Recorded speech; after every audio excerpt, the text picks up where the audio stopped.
dị ndụ kene Chukwu nke Chukwu mela amaka onye dị ndụ tobe Chukwu na maka ndụ bụ isi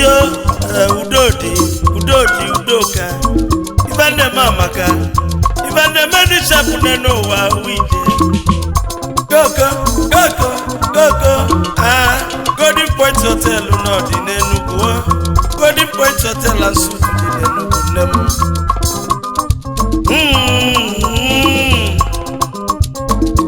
Eze na-ekwu nwa mụrụ n'obi eze ka si bịa o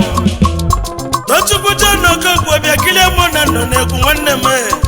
Tozi Hotel na Abuja kenelu m obu yala nwanne obi omame kene yo oniwe sabiri odu ego bụ ụzọ 001 onye mere ibe ya o onwere onye si nye agba na bọọlụ na-agba o onye si nye agba na egwu ka mmalụ mgbaba nke m ọbịa webe ụfọdụ igwe onwere onye si n'azụ n'afịa n'azụ a onwere onye si nye eti na-ekwu ka mmalụ onwere onye si nye ekwu n'okwu ka nna ajụ nne m mụsịrị m gwa m onye ọma Tochukwu si na Ntobechukwu ọya adịlị m mma ndị Tobechukwu ọbịa adịlị m mma Chukwu bụ nwanne m Chukwu nwanne onye ọma Tochukwu Owije Tochukwu John Okonkwo Tochukwu John Okonkwo nwanne m Kennedy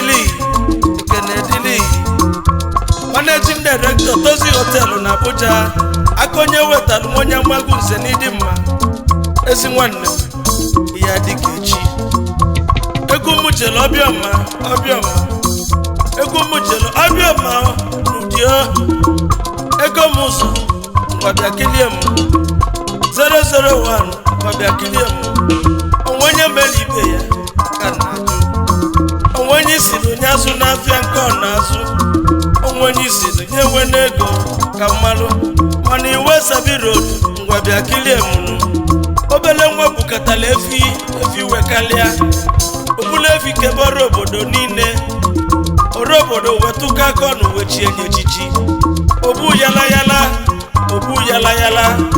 ego bụ ụzọ ekeneyi mgbụlịgba obiọma ekeneyi Chief Collins Nwachiene bịa